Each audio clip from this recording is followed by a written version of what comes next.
I've worked the Pacific long enough to know what belongs out there and what doesn't.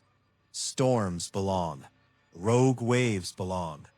Blood on the deck and broken fingers caught in lines belong too. You learn to live with them. Same way you learn the sound of your own breathing when you're alone on watch at 3 in the morning. The ocean has rules. Brutal ones, but consistent. That's why what we found didn't make any sense. Not then, not now, not even after everything that came later. It started on a calm night, the kind that tricks you into thinking the sea is something gentle. We were about 80 miles off the coast, hauling in a late run under a sky so clear it almost didn't look real. Nets came up heavy, but not unusual, until the starboard rig jammed hard enough to shake the entire deck beneath our feet.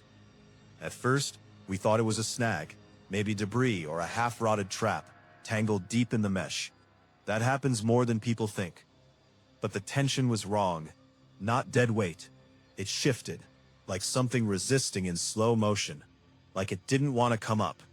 The winch screamed louder than I'd ever heard it, metal grinding against itself in a way that made everyone on deck go quiet, without being told. When it finally broke the surface, nobody said a word.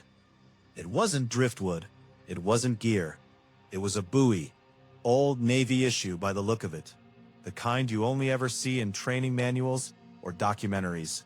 Faded orange, chipped down to bare metal in places, wrapped in so much sea growth, it looked like it had been down there for decades, maybe longer than that. We dragged it onto the deck, cutting away the net carefully so we didn't damage it. Up close, it felt wrong. Not broken exactly, but abandoned, like it had been left behind on purpose instead of lost. There was a marking stamped into the side, half worn away, but still readable if you leaned in close enough. Return to U.S. Navy. That got everyone's attention fast. The captain didn't like it. I could tell by the way he didn't touch it, just circled it slowly, like it might react if he got too close. He told me to check for a transmitter, while he went up to the wheelhouse to radio it in. Standard procedure, but his voice had that edge to it. Tight, controlled, like he already knew something wasn't right. The transmitter was dead. Corroded clean through like it had been eaten from the inside out. Whatever signal it once sent had been gone for a long time. That should have been the end of it. Tag it, report it, hand it over when we dock. Simple, routine. But there was a compartment.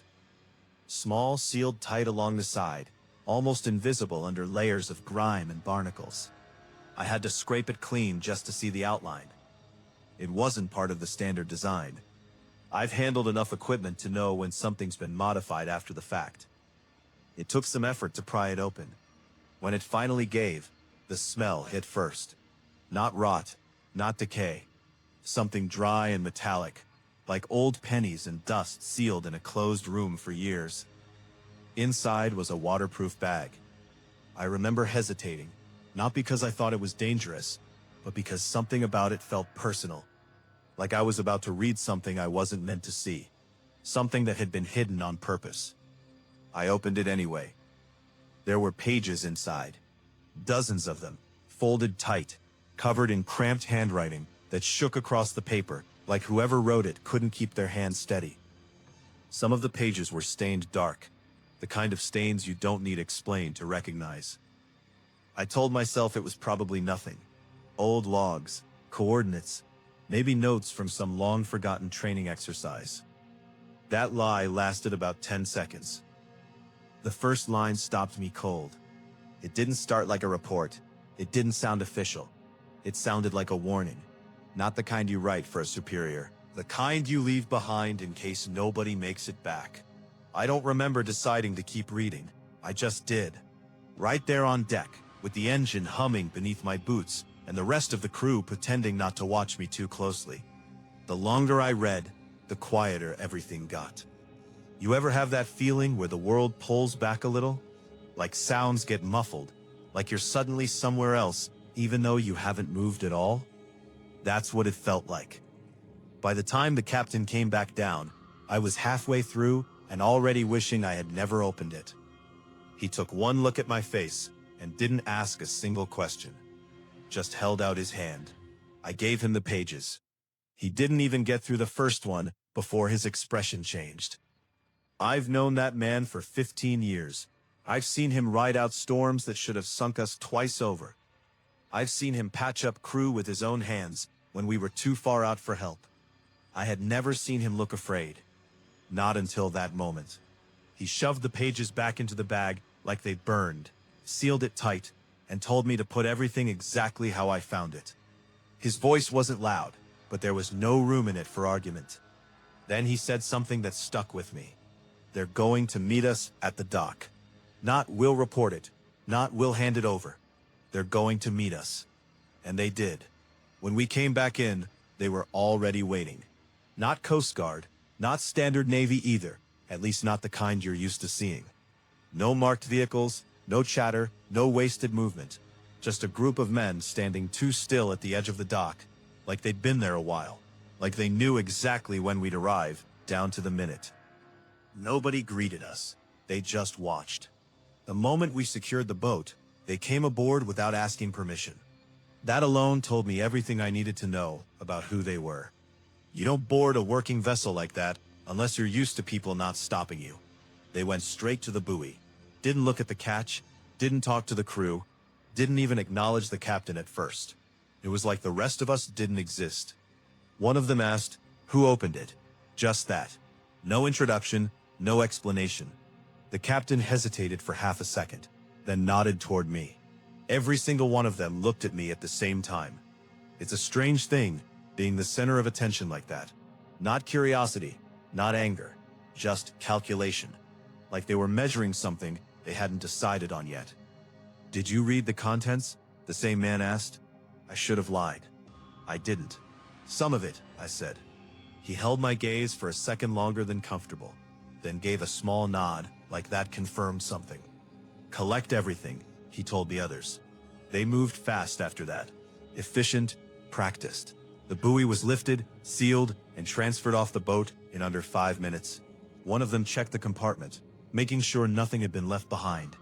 I felt my chest tighten when he did that, because I knew something they didn't. I hadn't just read the pages, I'd copied them. While the captain was in the wheelhouse and the others were distracted, I'd run the bag through the small scanner we use for logging shipments. It's not meant for documents like that, but it worked well enough. Saved the files under a boring name, buried where nobody would think to check. Not really.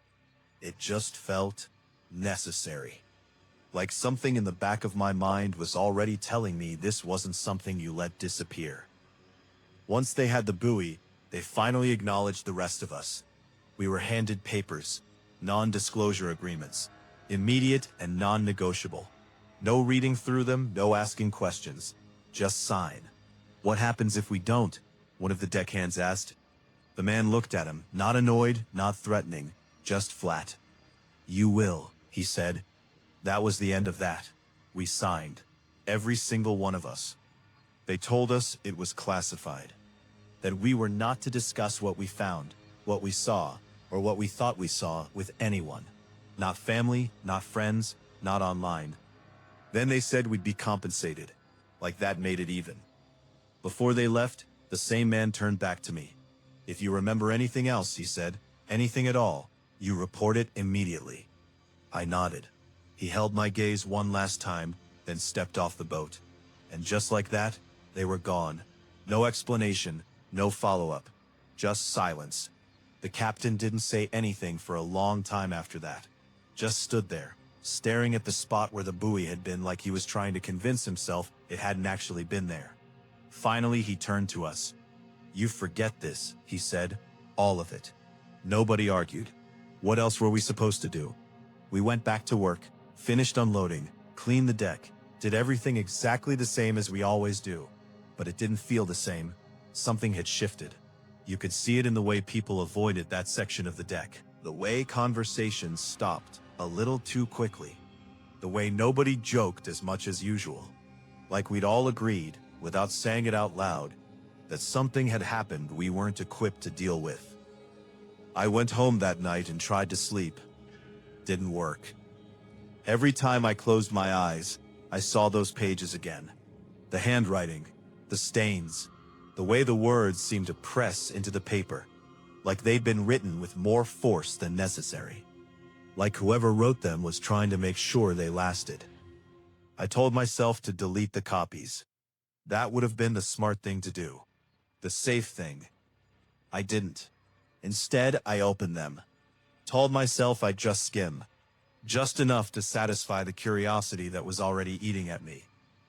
That lie didn't last long either. The first page started with a date. Not that long ago. That was the first thing that bothered me, because that buoy had looked much older than that.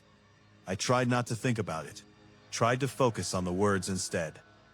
To whoever finds this, simple, direct. But the next line changed everything. Do not attempt to recover us. I felt something cold settle in my chest when I read that. Not we need help. Not send assistance. Don't come.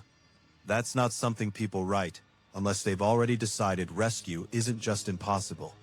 It's a bad idea. I kept reading. The writer introduced himself. A scientist.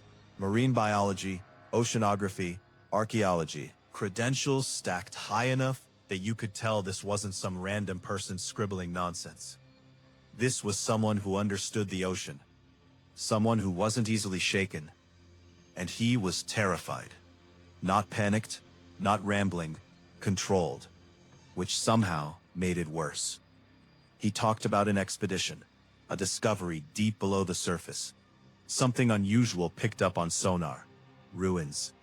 That word stuck with me. Ruins don't belong at the bottom of the ocean unless there's a reason. And whatever that reason was, it had drawn in scientists, divers, and the Navy. A full operation, well-funded, well-planned, and according to the way he wrote, completely unprepared. There was a line buried halfway down the page that I couldn't stop thinking about. We believed we had found something historic. Then right after it, we were wrong. What came after that is where the tone shifts. Up until that point, it reads like a formal account. Detailed, precise, the kind of thing you'd expect from someone trained to observe and document. But right there, after that single line, something changes. Not all at once, subtle at first. He starts explaining how they found it. Side-scan sonar, deep sweep mapping, standard procedure for locating wrecks or unusual formations. He even breaks it down, like he's writing for someone who might not understand the technology. That stood out to me. Even then, even writing what might be his last record, he was still thinking like a teacher. They detected an anomaly about 4,000 feet down. That's deep, but not unreachable. Still within the range of specialized operations. At first, they thought it was a shipwreck. Then they ran another scan, and another. Each time, the image became clearer. Not debris, not natural formations, structures, organized, deliberate. He describes the layout in a way that's hard to picture but impossible to ignore. A wide circular formation at the center, with long straight extensions branching outward. He makes a point of that. Straight lines. Nature does not produce symmetry on this scale, he wrote.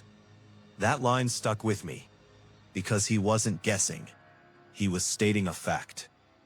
There was also a ship, a World War II battleship, half buried in the seafloor less than a mile from the structures. That alone should have been enough to raise questions. But what really bothered them, what he keeps coming back to, was where it had been last recorded. Thousands of miles away.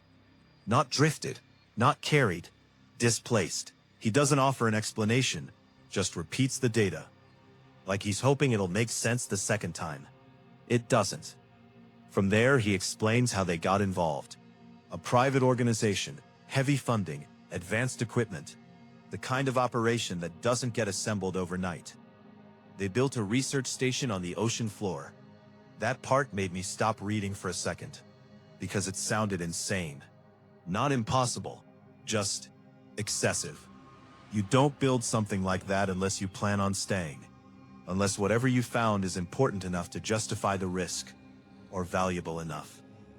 He describes the descent, the way the light disappears the deeper you go, the way the water turns from blue to black until it doesn't feel like water anymore, just empty space pressing in on all sides. I've never been that deep, but the way he writes it, you don't need to be. You feel it anyway. He calls it the midnight zone, says there's a point where even experienced divers start to feel something primal creeping in, something older than that. Awareness, like you're not supposed to be there. He admits he felt it too. That surprised me. Up to that point, he'd been all confidence, all logic. But here, just for a moment, he lets that slip. Then the station appears. Lights in the dark, structure in the void. Relief, that's the word he uses. Relief. I didn't realize how tense I'd gotten reading until I hit that part. It felt like surfacing, even though they were going deeper. Inside the station, everything returns to normal. Briefings, assignments, introductions, routine. It almost feels like the story resets, like whatever tension was building gets pushed aside. That's intentional. I can see that now, because right after that, he starts planting things. Small details, easy to overlook if you're not paying attention. The storm on the surface, communication that might be cut off, the fact that once they're down there, they're on their own. Then there's the leader of the station. He doesn't spend much time describing him, but the way he does, it's careful, measured, like he doesn't fully trust him, or maybe just doesn't understand him.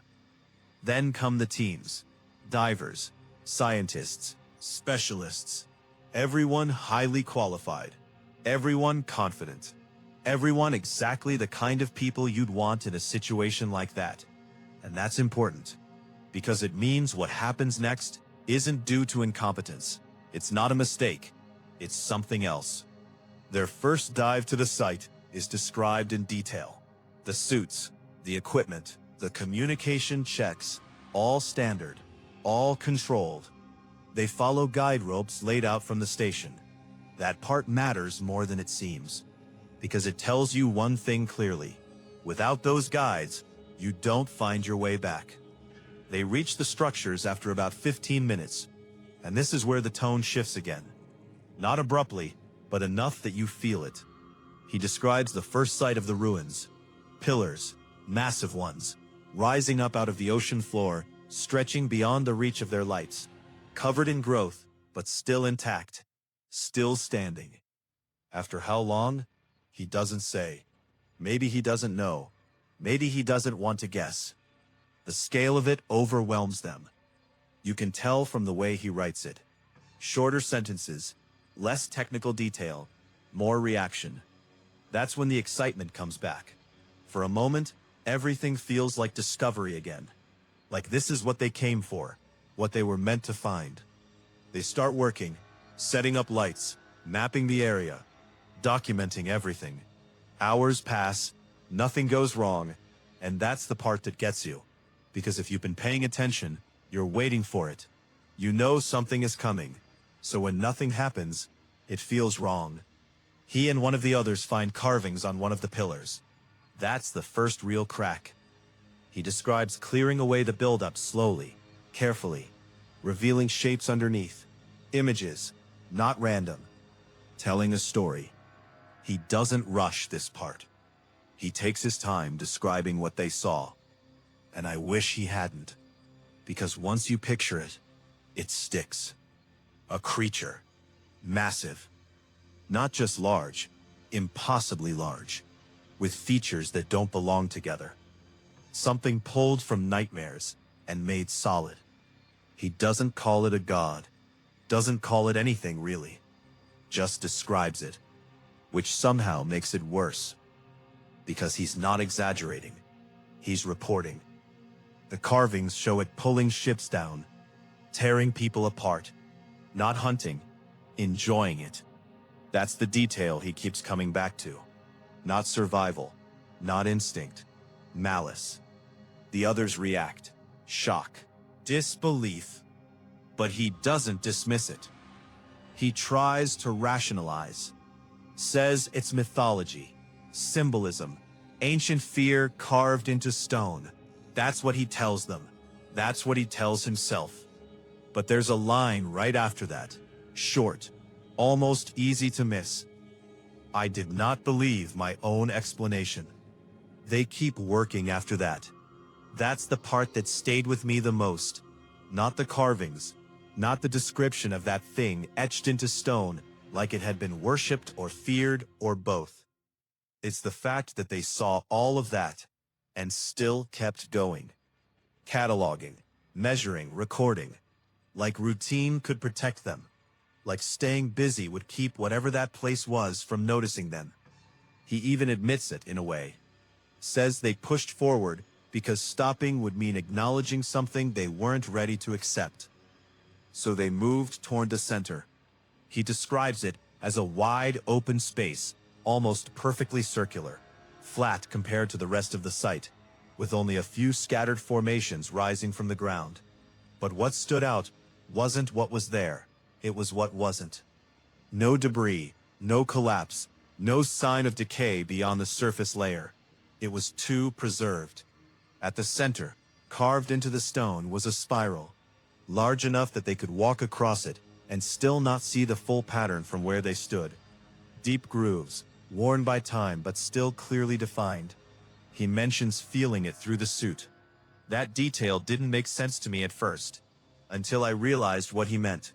Not physically, something else. Like a vibration you can't quite hear, but still feel in your bones. They spread out to document it. Everything's still under control, still normal. Then one of the team gets startled. A fish, he says at first. Something darting out of the dark too fast to track. It makes him stumble, knocks into one of the smaller stone structures nearby. Nothing serious. Everyone laughs. That's important, because it's the last normal moment in the entire account. The structure he knocked over reveals something underneath.